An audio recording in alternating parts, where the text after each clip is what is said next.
মধ্যপ্রাচ্যে উত্তাল পরিস্থিতির মাঝেই ইরানকে কি সরাসরি সামরিক সহায়তা দেওয়ার ইঙ্গিত দিলেন রাশিয়ার প্রেসিডেন্ট ভ্লাদিমির পুতিন। কারণ ইরান ইস্যুতে যে কোনো কিছুই করতে নিজেদের প্রস্তুতির কথা জানিয়েছেন রুশ প্রেসিডেন্ট। যুক্তরাষ্ট্রের সাথে চলমান ইরানের অচলাবস্থার মাঝে রাশিয়ার এমন প্রতিশ্রুতিতে চিন্তার ভাঁজ পড়েছে মার্কিন প্রেসিডেন্ট ডোনাল্ড ট্রাম্পের কপালে। যদিও পারমাণবিক ও হরমুজ প্রণালী ইস্যুতে ইরানকে চাপে ফেলতে মধ্যপ্রাচ্যে তিনটি বিমানবাহী রণতরী মোতায়েন করেছে যুক্তরাষ্ট্র, তবে পিছিয়ে নেই তেহরানও। মার্কিনীদের নতুন যে কোনো ধরনের আগ্রাসন মোকাবিলায় শতভাগ প্রস্তুতির কথা জানিয়েছে ইরানের সামরিক বাহিনী। প্রশ্ন হলো, রাশিয়ার দেওয়া সামরিক সহায়তায় কি এবার যুক্তরাষ্ট্রের বিরুদ্ধে সরাসরি লড়বে ইরানের সশস্ত্র বাহিনী?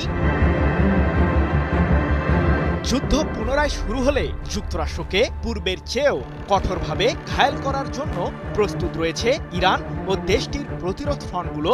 সম্প্রতি এমনটি জানিয়ে আইআরজিসির বিশেষ সামরিক